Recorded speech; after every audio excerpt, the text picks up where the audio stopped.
no sé si vieron que estaba subido ahí la tarea en el campus, la trabajo práctico número 2, y está subido el enunciado. ¿Lo pudieron ver, descargar?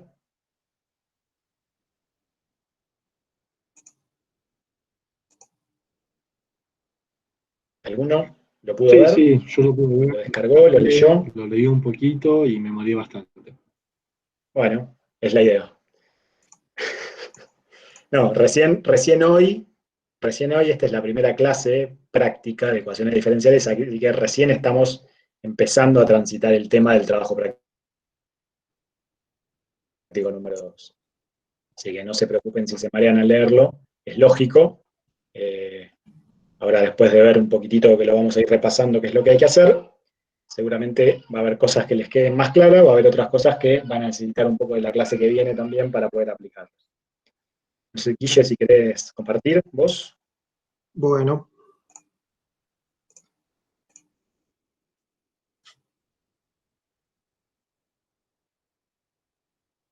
Ok, comparto la pantalla. Entonces, como le decía Diego, si van al campus, ya acá en la parte de trabajos prácticos está la tarea subida del trabajo práctico 2 y aquí mismo está el enunciado.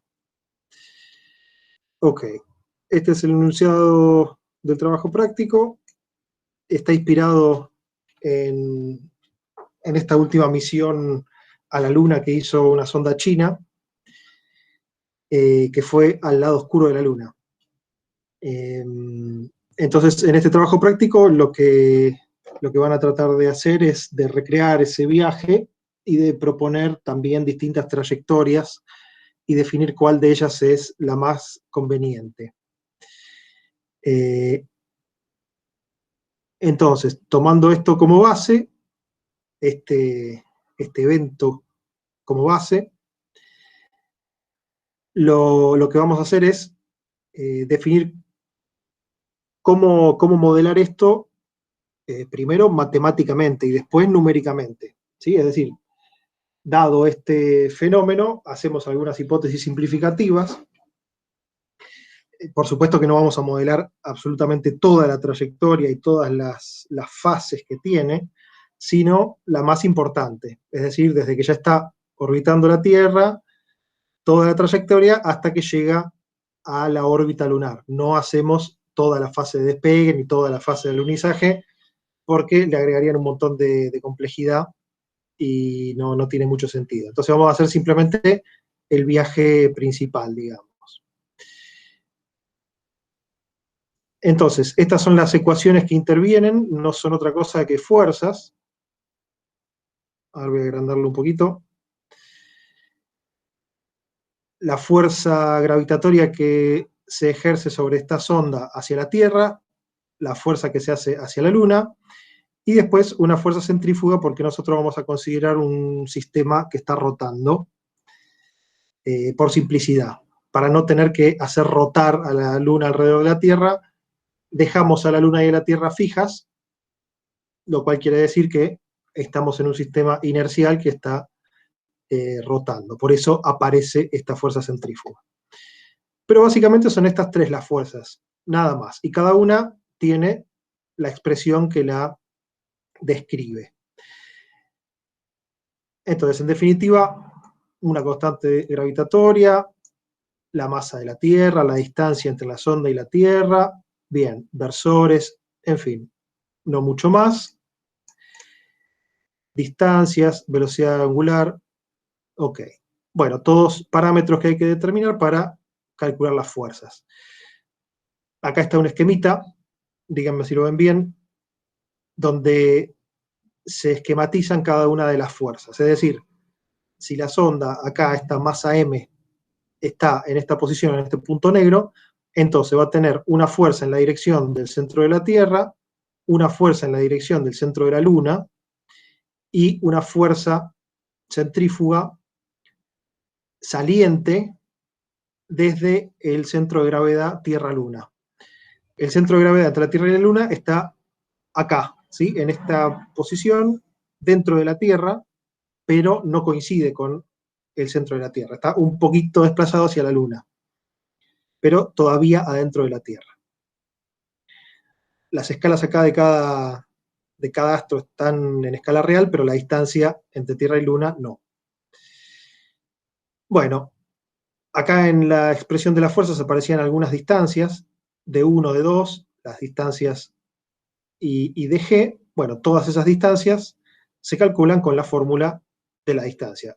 X cuadrado más Y cuadrado, raíz. Listo. Ya sea a la Tierra, a la Luna o al centro de gravedad. En este caso, entonces, las incógnitas, esto sí es importante, son X e Y. Es decir, la posición de la sonda con respecto al sistema de coordenadas que hayamos elegido. Este es el mismo gráfico, pero donde se esquematizan las distancias. Muy simple, la distancia a cada uno de los puntos que vimos recién. También pusimos este sistema de coordenadas, es decir, el eje X horizontal, el 0 en el centro de gravedad entre la Tierra y la Luna, después menos X1 sería el centro de la Tierra, y más X2 sería el centro de la Luna, todos alineados en Y igual a 0. Después, por supuesto, que la sonda va a tener Y distinto de 0.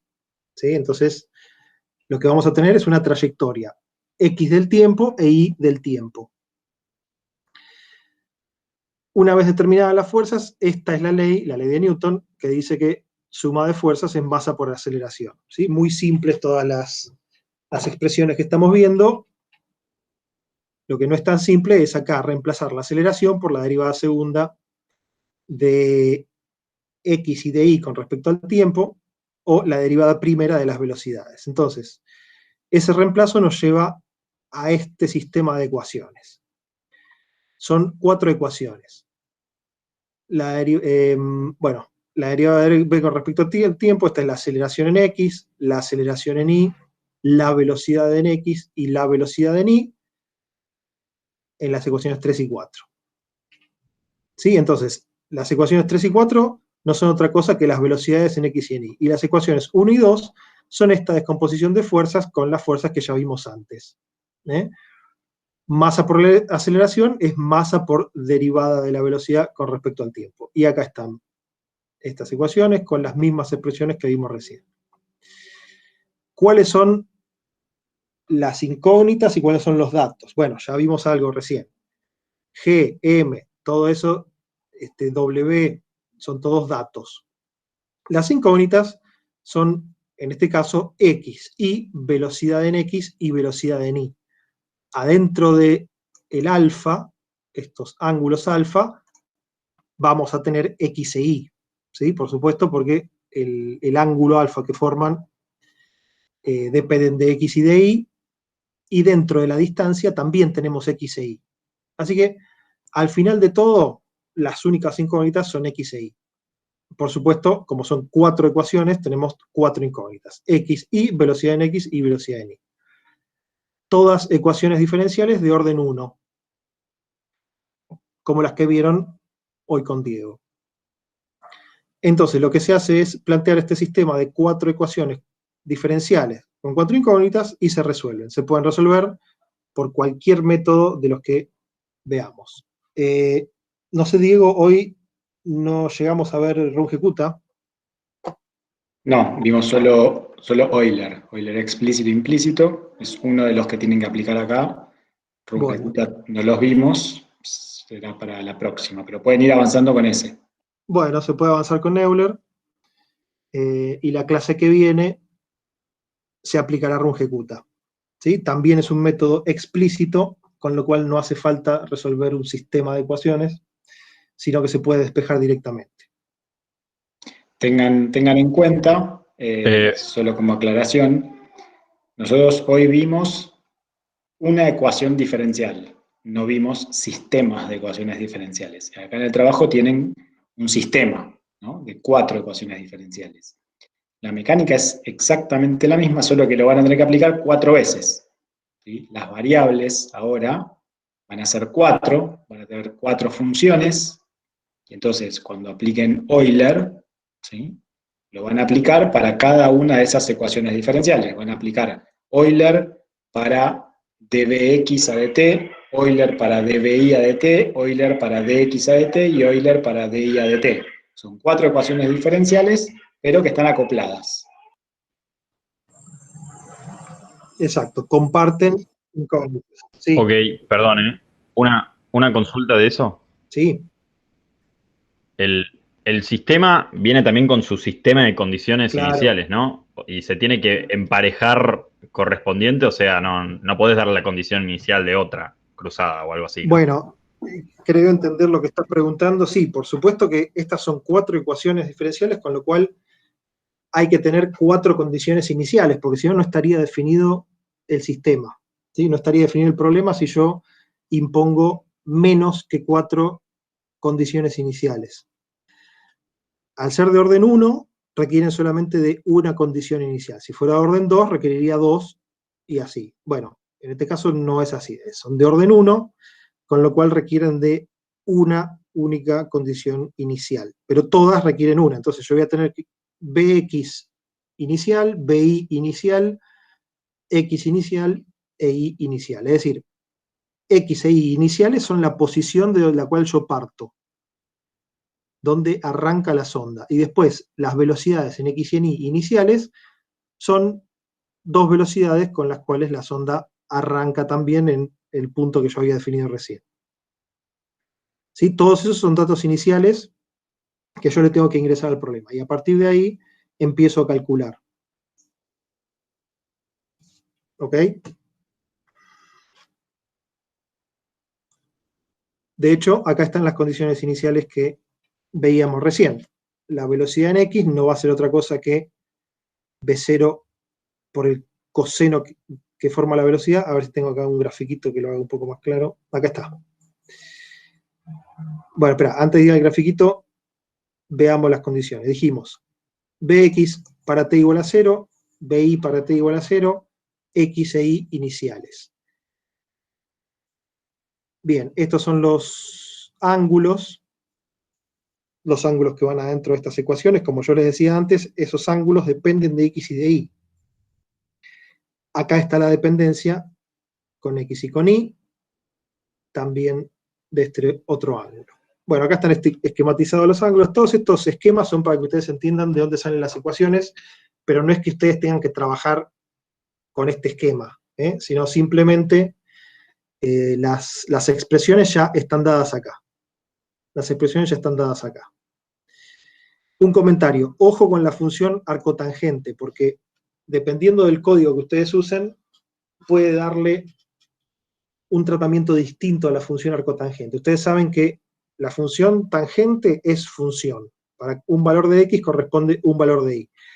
Pero la función arcotangente no es función. Bueno, como cualquier función trigonométrica, ¿no? Para un valor de y podrían corresponder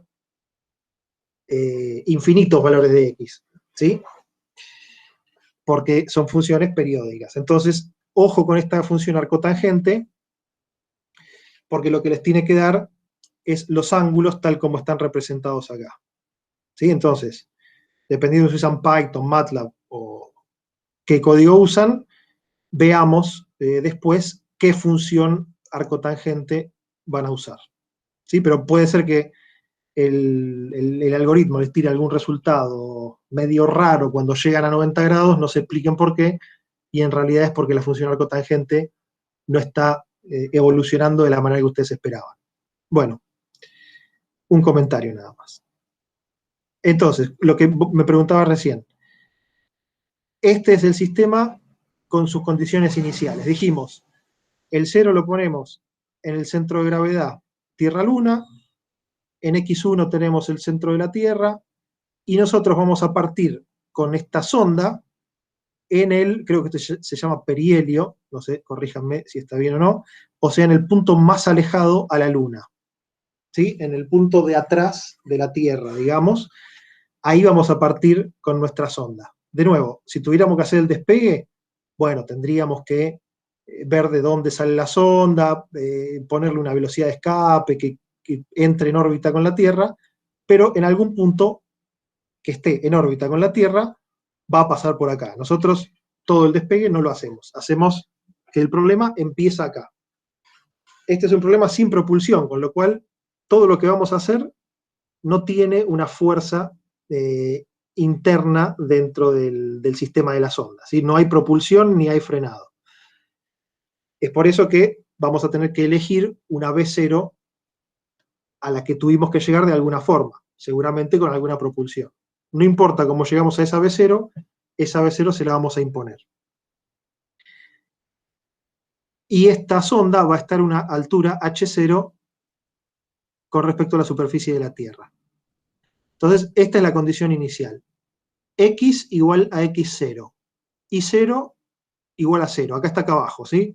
Fíjense, X0 es X1, que es negativo, que es la posición del centro de la Tierra, menos R1, el radio de la Tierra, menos H0. Esta H0 es la altura con respecto a la superficie de la Tierra que les decía recién. Acá está en azul H0. Entonces, esta es la posición en X inicial. La posición en Y, 0 metros. Por eso de que yo le decía que estamos en el perihelio, en esta línea imaginaria que une el centro de la Tierra y de la Luna. Acá en esta parte de atrás es donde nosotros arrancamos. Por ende, I0 igual a 0. Bueno, el ángulo de la velocidad inicial va a ser pi sobre 2. O sea que empezamos con una velocidad perpendicular hacia arriba. Empezamos con una velocidad perpendicular hacia arriba para hacerlo más fácil. Es decir, Bx inicial igual a 0. Bx inicial igual a 0. Y después B0, que va a ser BI, es una velocidad que tiene solamente una componente I, van a ser varias. ¿Sí? Con esto vamos a jugar. Vamos a tirar varias velocidades iniciales para ver qué es lo que pasa con esta sonda. Con algunas velocidades, la sonda se va a estrellar en la Tierra, con otras velocidades va a entrar en una órbita estable con la Tierra, después hará órbitas ovales y hará distintos tipos de órbitas entre la Tierra y la Luna, con alguna velocidad cero se va a estrellar en la Luna también, y con alguna velocidad cero demasiado alta, esto va a salir disparado de la Tierra y de la Luna y se va a ir al infinito. ¿Sí? Bueno, vamos a elegir entonces distintas B0. Claro, o sea que nosotros vamos a ir probando las velocidades y vamos a ir como graficándolas, a ver cómo evoluciona. Lo que ustedes van a graficar más que nada es X e Y, o sea, la trayectoria. X e Y. Esas son dos vectores, digámoslo así, que son función del tiempo. O sea que si yo tendría n, no sé, el tiempo en n, después tengo x, n e y sub n, ¿no? También voy a tener velocidad de x y velocidad de y en n. Bueno, este es el inicial y después distintos pasos. Con esto voy a tener tn, para esto voy a tener que definir un delta t, ese lo van a definir ustedes. Hay que ver en qué unidad está, pero bueno, empiezo en 0 y después, no sé, si fuera en segundos, ponerle que fuera 60, 120, estoy tirando cualquier cosa, ¿eh? No tomen ninguno de estos valores como válido. Bueno, esto empezaba en un xn definido, no sé, menos algo, posiblemente este esté en metros, el i sub n va a ser 0, el bxn va a ser 0 y el b sub i, no sé, este va a estar en metros por segundo. De nuevo, estoy poniendo cualquier valor, ¿eh? Tn, ponele que esté en segundos, xn en metros y n en metros, este en metros por segundo, como para que las unidades sean consistentes. Bueno, entonces yo pongo estos valores iniciales y después voy obteniendo distintos valores de x e y. Estos dos vectores, x e y, son los que tengo que graficar después. ¿Sí? Y en función de x en función de y, bueno, no van a ser función, pero tengo que hacer una curva que me vaya mostrando todos los puntitos, idealmente unidos entre sí, por alguna recta, no importa cómo, que a mí me permitan ver si eso es una órbita cerrada, si eso es una órbita que se va del sistema, o qué. ¿Sí? Bueno, pero todavía no les dije en qué consiste el trabajo práctico. A ver, acá al final entonces de esta que es la página 4, están todos los datos que ustedes necesitan. Es decir, ya vimos las coordenadas iniciales, vimos las velocidades iniciales. Después, tenemos el valor de x1, la distancia entre el 0 y el centro de la Tierra, y 1 vale 0, bueno, porque la Tierra está en esta línea, el radio de la Tierra y la masa de la Tierra en kilogramos. 5.972 por 10 a la 21. Ok. Lo mismo para la Luna. La posición de la Luna con respecto a la Tierra, esto por 10 a la sexta metros, el radio de la Luna y la masa de la Luna. La constante gravitatoria con las unidades, fíjense que yo tuve que poner todo en kilogramos, metros y segundos para que esta constante me quede en kilogramos, metros y segundos. ¿Sí? Entonces eso quiere decir que el tiempo lo estoy poniendo en segundos.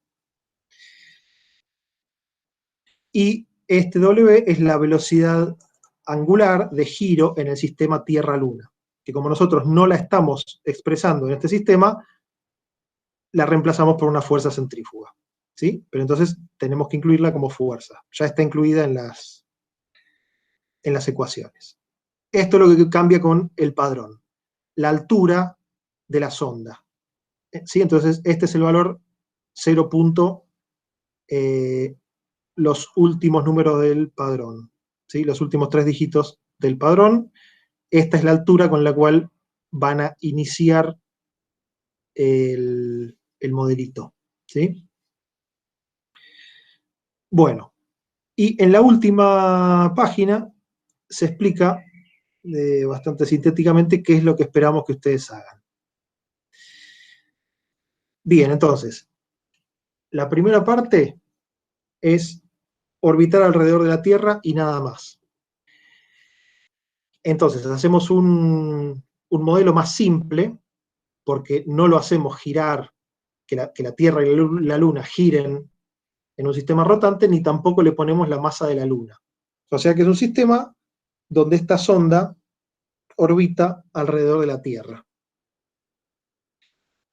Entonces, como les decía recién, vamos a hacer una vuelta de la sonda alrededor de la Tierra. ¿Sí? Hacemos un sistema simplificado primero para ver si el método anda y para probar distintos métodos. ¿Sí? Vamos a probar el método de Euler que vieron hoy y vamos a probar también Runge-Kutta de orden 2. El método de Euler, como vieron, es un método de orden 1 explícito. Runge-Kutta es un método de orden 2 también explícito. O sea que los dos métodos podrían ser inestables, porque los métodos explícitos son condicionalmente estables. Eso quiere decir que hay un paso crítico, un paso de tiempo, en este caso, por encima del cual se hace inestable. ¿Sí? Entonces, si yo elijo un paso, digamos, de 1 año, posiblemente los métodos resulten inestables. ¿Sí? El error en el paso n+1 sea más grande que el error en n, y entonces el crecimiento sea exponencial, con lo cual mi solución numérica no tiene ninguna validez. Ustedes van a tener que elegir un paso estable. No les pedimos que analicen estabilidad, sino que simplemente prueben. Posiblemente elegir 0,1 segundo sea una exageración, ¿no? Porque este es un viaje que dura varios días. Entonces, tener que discretizar con un paso tan chico, posiblemente no sea necesario. Bueno, insisto, no les decimos a ustedes cuál es el paso que tienen que usar. Ustedes usen un paso que les parezca lógico y prueben a ver qué les da. Bueno, de nuevo, en la parte 1 entonces ponen la masa de la Tierra, pueden hacer el mismo programa para la parte 1 y para la parte 2 que viene después. Solamente que en esta parte 1 le ponen 0 a la masa de la Luna y 0 a la velocidad de rotación Tierra-Luna. Entonces, lo único que les queda es la masa de la Tierra y la fuerza hacia el centro de la Tierra. Para este caso existe una solución analítica. Una solución analítica para la órbita circular de la sonda alrededor de la Tierra. Entonces, si ustedes le pusieran esta B0, raíz de GM1 sobre R, la sonda les tendría que orbitar de manera circular. Les tendría que orbitar de manera circular. No se tendría ni que caer hacia la Tierra, ni que salir volando hacia el infinito, ¿sí? Con esta velocidad inicial, la sonda debería orbitar en una órbita circular. Y también, para el caso de órbita circular, se puede calcular el período como 2πr sobre V0. Bueno, R en este caso, obviamente, es R1 más H0. Volvamos. R1 más H0, ¿sí? R1 más H0 sería R. En este caso, con lo cual, la sonda debería hacer esta forma que estoy haciendo con el cursor, ¿sí? Entonces, órbita circular alrededor de la Tierra. Lo que se les pide entonces es que modelen eso. ¿Qué pasaría si ustedes eligen un paso demasiado grande o si su método es demasiado poco preciso? Lo que va a suceder es que no haga una órbita circular, ¿sí? Pero eso es un error numérico, ¿eh? Eso podría ser un error numérico. Entonces, la idea es ver ese error numérico, ¿sí? Posiblemente no les llegue a hacer la vuelta completa, posiblemente la sonda se les empiece a ir para afuera, o la sonda se les empiece a caer hacia la superficie de la Tierra. Bueno, eso ya lo van a tener que experimentar ustedes a ver qué pasa. Entonces, acá me pide, ¿qué pasa con la distancia en función del tamaño de paso? La distancia debería ser siempre la misma, ¿no? Porque estamos diciendo órbita circular, es una distancia radial. Entonces debería ser siempre la misma. Entonces eligen Euler con un paso grande, seguramente esa distancia radial les va a cambiar. Y si no les cambia, elijan un paso más grande para que efectivamente les cambie, ¿sí? En todo problema de valores iniciales ustedes tienen que elegir dónde empieza y dónde termina. Bueno, en este caso, un buen valor para elegir dónde termina es este, 2πr sobre V0, porque este es el periodo completo. Entonces ustedes agárrense de esto para elegir el T final, ¿sí? Para elegir el T final. Bueno, imponen esta condición V0 y ven qué pasa con la distancia radial R. Entonces, si ustedes eligen Euler con un paso grande, van a tener un error grande. Ustedes elijan mismo método de Euler, pero con el paso h sobre 10, digamos. Entonces, como es un método de orden 1, es un método lineal, el error debería reducirse también a la décima parte. ¿Se entiende eso? Es lo que vieron hoy con Diego. Un método de orden 1, si yo disminuyo el paso a la mitad, el error debería disminuir también a la mitad. Bueno, se les pide que experimenten y vean este efecto. No solo con la distancia al centro de la Tierra, sino también con la energía mecánica. La energía mecánica en esta órbita circular debería conservarse. La energía mecánica es la cinética más la potencial. Acá están las expresiones para la energía cinética y para la energía potencial. La energía cinética, un medio de la velocidad al cuadrado. La velocidad, en este caso, es velocidad en x al cuadrado más velocidad en y al cuadrado, raíz, ¿no? Es el módulo de la velocidad. Con esto calculan la energía cinética. Acá también tiene la energía potencial. La constante gravitatoria, la masa de la Tierra y la distancia. Bueno, en este primer problema, la energía cinética y la energía potencial, ambas deberían conservarse, porque dijimos que D debería conservarse. Entonces, deberían conservarse. Si no se conservan es porque hay errores numéricos.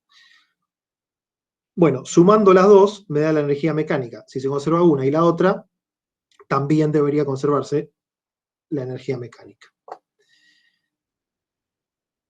Bueno, de nuevo, son valores que ustedes tendrían que graficar paso a paso, ¿se entiende? No al final. Paso a paso. En todos los pasos ustedes van a tener un vector velocidad, en todos los pasos ustedes van a tener una distancia. Entonces, paso a paso, calculan la energía cinética, la energía potencial y la suma de las dos, que es la energía mecánica. Bueno, ¿está claro hasta acá la parte 1 del trabajo práctico?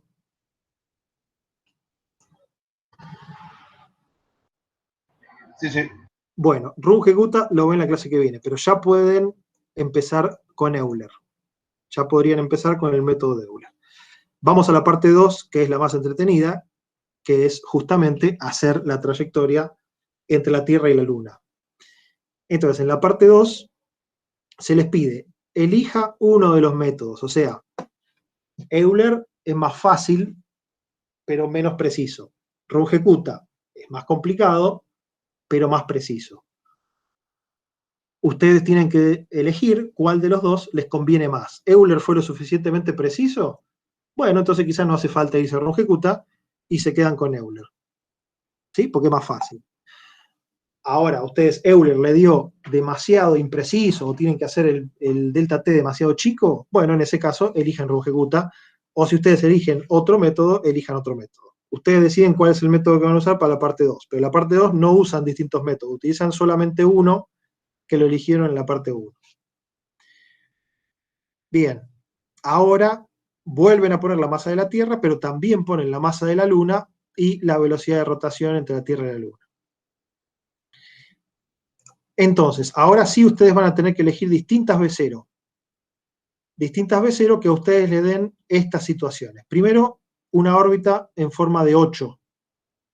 Primero, una órbita en forma de 8. A ver si la puedo hacer acá. O sea, empieza acá en el perihelio de la Tierra, en algún punto cruza esta línea imaginaria, pasa por atrás de la Luna y es simétrica. Vuelve a pasar por el mismo punto que cruzó antes y vuelve a encontrarse en X0. ¿Se entiende esa órbita en forma de 8? Bueno, puede ser muy fino el rango de velocidad inicial en el que ustedes tengan que jugar, ¿sí? Así que elijan cada 1 metro por segundo, cada 0,1 metros por segundo, cada 0,01 metros por segundo. Ustedes van a ir probando, ¿sí? Probando, porque ya estas no son ecuaciones que tengan una solución analítica como el caso de la órbita circular. Entonces ustedes van a ir probando hasta que encuentren una velocidad cero que les dé ese 8 perfecto. O si hay distintos 8, bueno, no lo sé. Ustedes van a tener que encontrar algún 8 en función de una velocidad inicial V0. Sería un poco difícil que ustedes no tengan ninguna pauta de cuál puede ser el rango de esas V0. Bueno, la pauta la van a tener de la parte 1 del TP, porque en la parte 1 ustedes ya calcularon una V0, que es la velocidad de órbita en la Tierra, ya calcularon un periodo, que era el periodo de la órbita de la Tierra. Por supuesto, el viaje a la Luna va a tardar más. El viaje a la Luna va a tardar más. Entonces no elijan ese periodo, elijan un valor más grande de tiempo. ¿Cuánto más? No sé, pero ya tienen por lo menos ese periodo inicial que ustedes saben que tienen que elegir algo más grande que eso. Lo mismo con la velocidad. Si ustedes eligen una velocidad cero más chica que esa inicial de órbita circular, la sonda va a ir orbitando y se va a estrellar en la Tierra en algún momento. Si eligen una más grande, ahí empiezan a hacer una órbita oval, y si van eligiendo una más grande, más grande, más grande, más grande, va a llegar cierto punto en el que empiecen a ver alguna de estas órbitas que se le están pidiendo en el trabajo práctico. Bueno, pero dijimos, primero, una sonda una órbita en forma de 8. Después, una órbita elipsoidal que pase por fuera de la Tierra y de la Luna. Entonces, seguramente es una velocidad cero mayor que la anterior. Es una órbita elíptica que pasa por fuera de la Tierra y de la Luna. ¿Sí? Bueno, y por último le pide algunas otras curiosas. Dependiendo de qué tanta paciencia tengan, pueden encontrar órbitas con distintas formas, que no les voy a spoilear ahora mismo, pero que ustedes podrían suceder en este sistema que están modelando. Ahí ya los dejamos que ustedes prueben a ver si pueden encontrar alguna órbita distinta. Bueno, no mucho más del trabajo práctico. En esta parte también tienen que calcular la energía potencial y la energía cinética, solo que ahora la energía potencial es la suma de la energía potencial con respecto a la Tierra y la energía potencial con respecto a la Luna. O sea, Gm1 sobre D1 y Gm2 sobre D2. ¿Sí? Como se ve acá, estas energías le dan negativas y la energía cinética les da positiva, porque es un medio del módulo de la velocidad elevado al cuadrado. Así que esta es positiva. Estas son negativas, la suma algebraica les tiene que dar la energía mecánica. La diferencia con la parte 1 es que ahora las energías cinética y potencial no van a ser constantes en el tiempo, porque la velocidad va a ir cambiando, el módulo de la velocidad. Y también va a ir cambiando la distancia al centro de la Tierra y la distancia a la Luna. Con lo cual ya no se conservan la energía cinética y la potencial por separado, pero sí se tendría que conservar la energía mecánica. Entonces, de nuevo, punto a punto, en esta misma tablita que yo les grafiqué antes, ustedes acá podrían graficar la energía potencial con respecto a la Tierra, la energía potencial con respecto a la Luna, la energía cinética y la energía mecánica. Todas estas magnitudes ustedes las podrían graficar y las podrían calcular paso a paso. De nuevo, X e Y les conviene graficarlo en un par de ejes X, Y. Ustedes ahí no van a ver el tiempo, ustedes van a ver todos los puntos que fueron obteniendo. Los van a unir y van a obtener la órbita. Pero hacen X en función de Y. Las velocidades no hace falta que las grafiquen porque realmente es difícil de interpretar. Después, las energías, todas, lo que yo les recomiendo es graficarlas en función del tiempo. Estas sí. Entonces eligen como eje X el tiempo. Y como en el eje Y hacen 4 curvas. La energía potencial con respecto a la Tierra, con respecto a la Luna, la cinética y la mecánica, que es la suma de las otras. Entonces ustedes, a simple vista, pueden ver qué pasa con cada una de esas energías y qué pasa con la mecánica, si se está conservando o no. Bueno, ojalá se conserve, porque teóricamente debería conservarse. Y si no se conserva, esperaría que saquen alguna conclusión. Bueno, y por último, hagan como que ustedes son empleados o empleadas de esta agencia espacial china, y entonces tienen que recomendar alguna de las órbitas que ustedes encontraron para el viaje a la Luna. Particularmente, esta es una misión que alunizó en la cara oscura de la Luna, con lo cual piensen en eso y en función de las distintas órbitas que ustedes obtuvieron, expliquen cuál recomendarían para este viaje.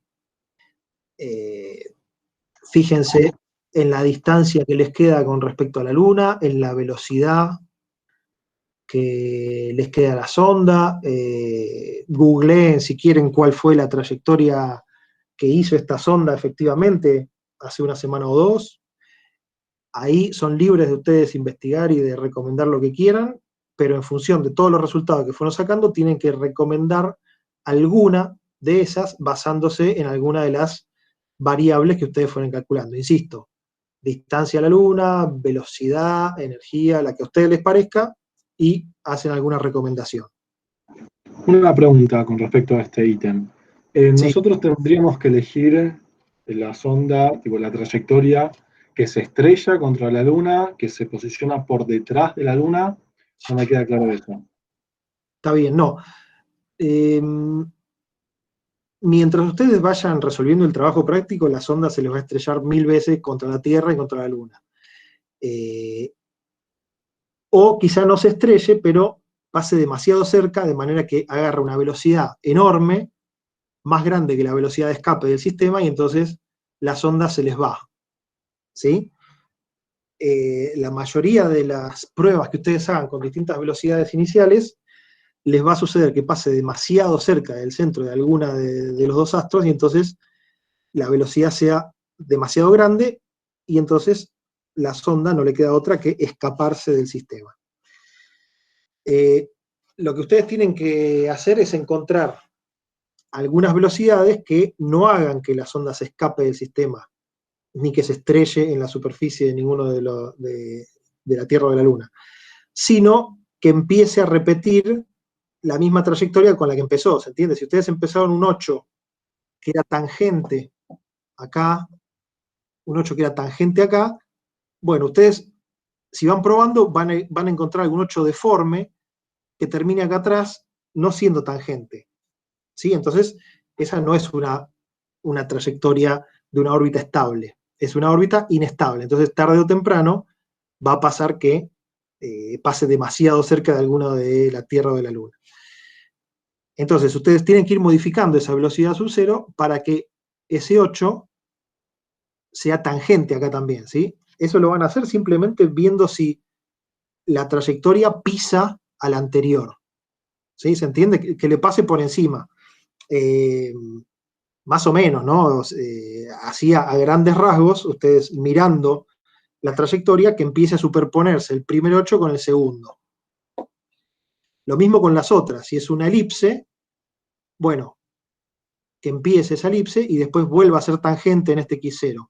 Si ven que no es tangente, van a tener que modificar un poquitito la magnitud de B0, hacia arriba o hacia abajo, para que sea tangente. Pero todas las órbitas que ustedes encuentran tienen que ser órbitas que se pisen a sí mismas después de la primera vuelta.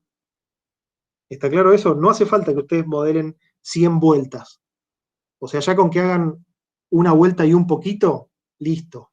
Porque eso significa que ustedes encontraron una velocidad inicial que más o menos hace la órbita, tal que empieza a reproducirla en la segunda vuelta. Insisto, no hace falta que ustedes hagan 2 o 3 vueltas. Posiblemente, si ustedes dejan un tiempo demasiado largo, les puede empezar a pasar eso.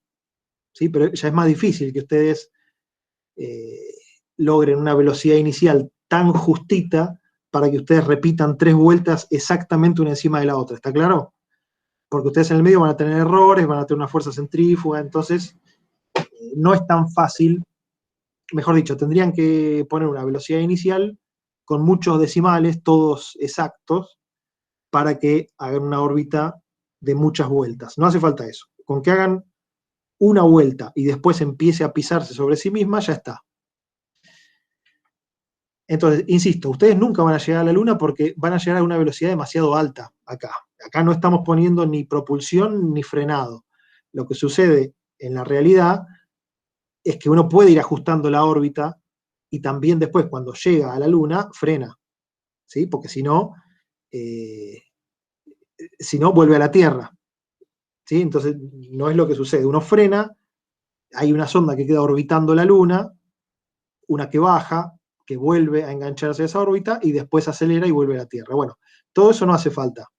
No hace falta porque son maniobras más complicadas y habría que meterle la fuerza de propulsión o de frenado, que acá no la pusimos, pero en una versión más complicada de este trabajo se podría hacer. Alguna fuerza que sea tangencial a la trayectoria, por ejemplo, y que sean de propulsión y de frenado. Insisto, no en este caso. Entonces, no van a llegar a la Luna y si llegan a la superficie, seguramente llegan a una velocidad demasiado grande que hagan que la sonda escape del sistema.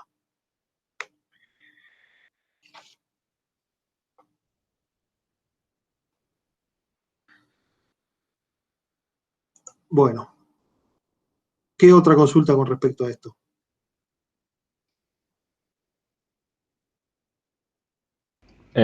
Una consulta con respecto a eso que decías, lo de la velocidad de llegada, ¿serviría para ver más o menos en qué orden está? Hacer algo parecido al punto, creo que era el punto 2 o el punto 1, pero con la Luna, con los datos de la Luna.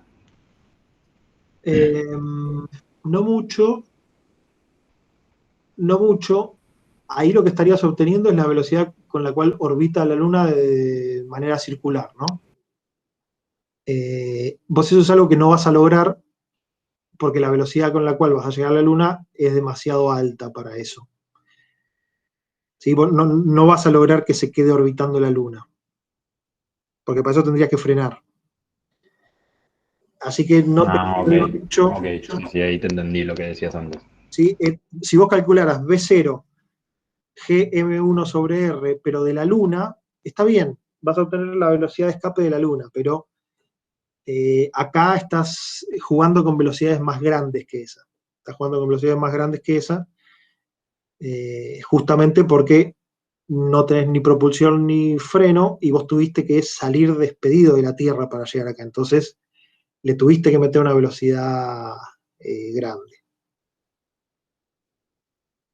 Sí, pero bueno, igual está bien lo que preguntás porque estas velocidades que vos calculás a vos te dan una pauta. Vos te dicen si tiene que ser 2 metros por segundo o 2000 metros por segundo. ¿Sí? Te dan un orden de magnitud. Te dan un orden de magnitud como para después empezar a refinar. Pero si no, vos no tenés de dónde agarrarte. Cuando empezás a hablar de magnitudes de 5.900 por 10 a la 21 kilos, la verdad que conviene tener alguna pauta, ¿sí? Porque si no, es muy difícil de arrancar. Son números demasiado grandes, obviamente dependiendo de la unidad, pero son números grandes y cualquier solución analítica como estas ayuda mucho. Ayuda mucho solamente para tener un orden de magnitud. Después, por supuesto, que tenés que ajustarlo más, pero ahí ya es jugando y probando.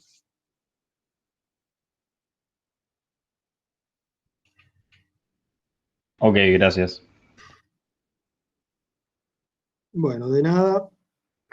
Entonces, insisto, Euler ya lo pueden arrancar.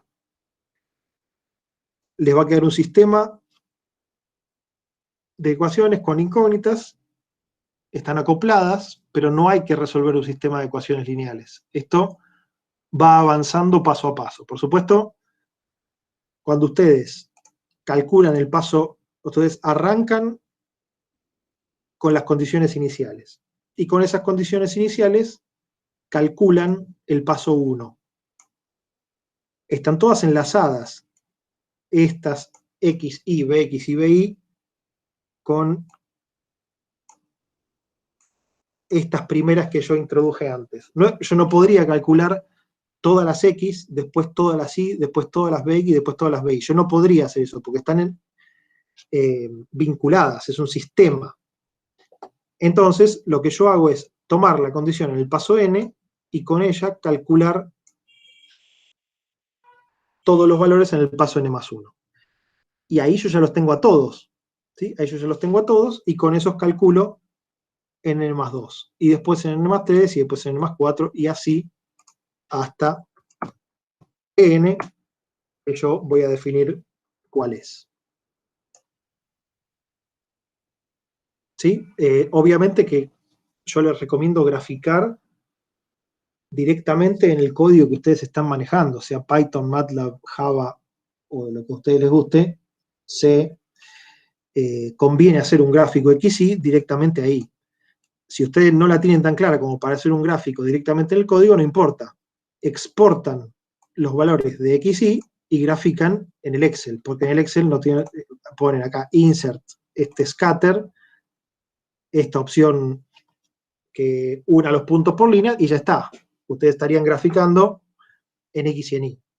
¿Sí? Entonces es muy simple en Excel, si ustedes exportan los datos del código, graficarlo con esta opción. Lo mismo como les decía antes, en X, T y en Y todas las energías. En Excel es muy simple. Lo que pasa es que ustedes, al hacer cada corrida, tendrían que exportar los datos y recién ahí ver cómo les da. Bueno, es un poco más lento. Si no les queda otra y no manejan bien el código, háganlo así. Pero si yo les puedo recomendar algo es que lo programen directamente en el código, como para que una vez que ustedes lo corran, miren automáticamente, les salga un gráfico con la forma de la órbita que ustedes tienen. Otro detalle es que si lo van a hacer en Excel, por favor pongan el eje X y el eje Y con la misma escala. No sé bien cómo se hace en el Excel, pero traten de que les quede la misma escala en X y en Y, porque si no ustedes no van a saber si la órbita es circular o elíptica. ¿Sí? Traten de manejar, aunque sea a mano, aunque sea más o menos, las dimensiones de los ejes. ¿Sí?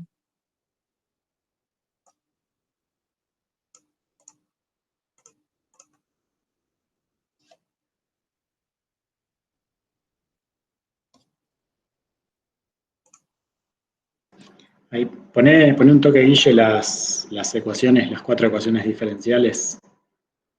Sí. Ahí, fíjense que las 4 ecuaciones ahí son xy, bx, by. ¿Sí?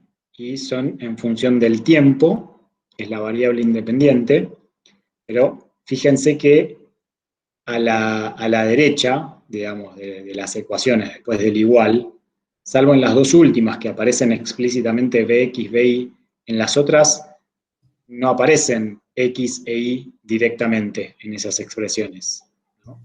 ¿Dónde están x e y metidas ahí adentro? ¿Lo ven? En las distancias y el ángulo.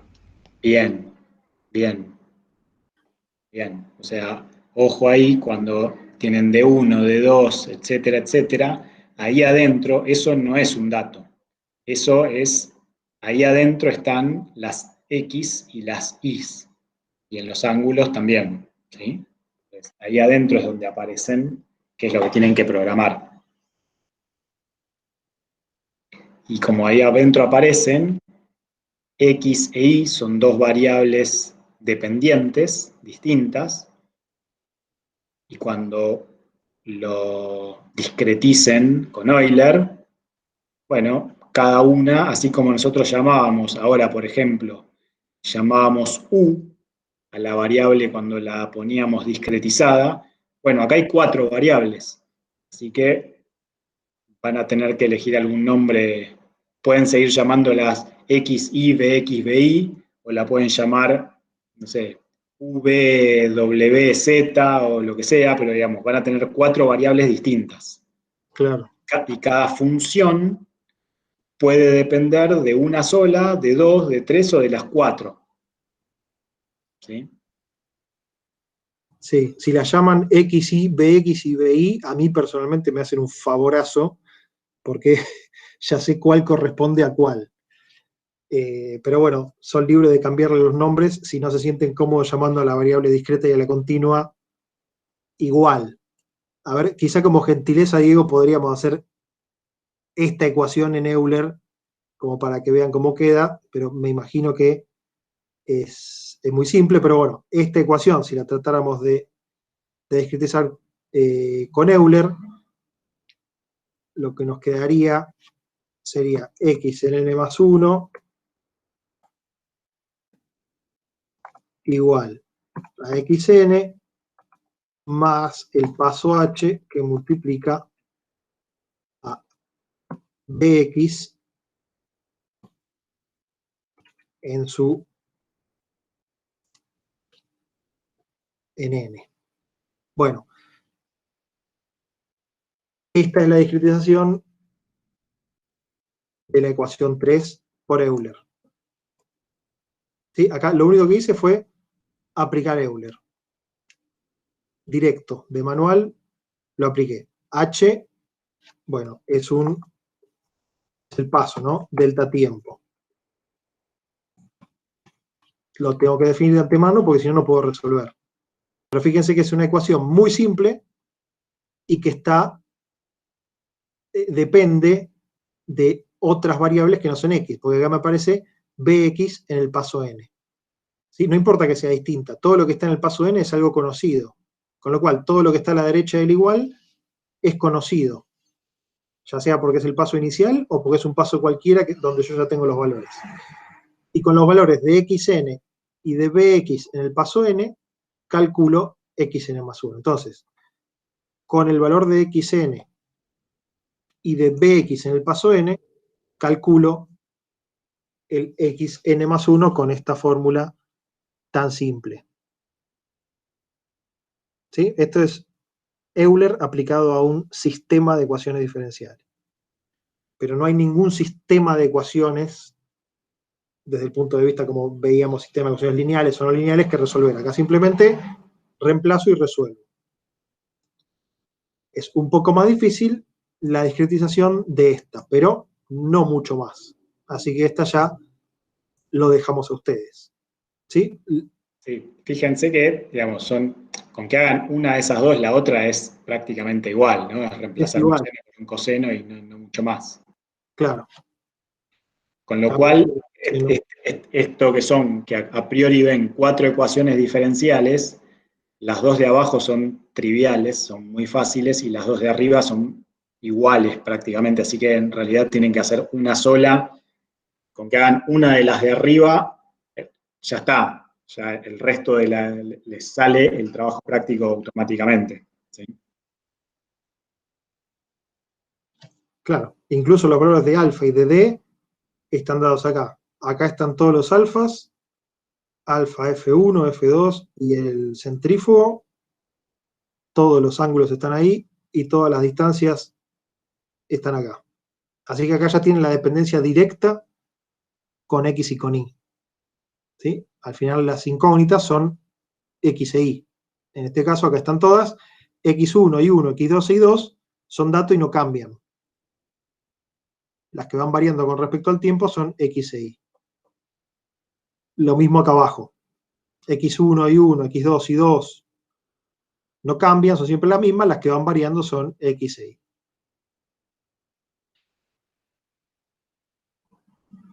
Bueno, tienen para entretenerse. No sé si tienen más consultas. Sugerencia de TP. La semana que viene es la última clase, ¿sí? Antes del receso, y nos volvemos a encontrar en febrero.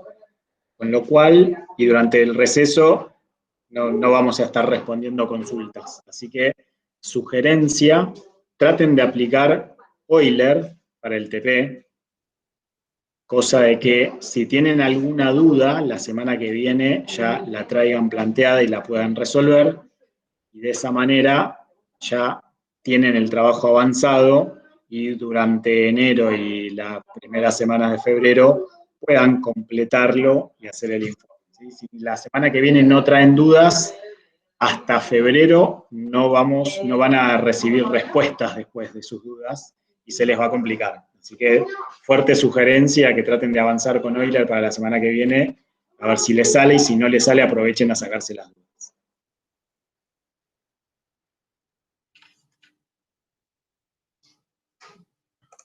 Bueno, quizá podemos parar de grabar acá.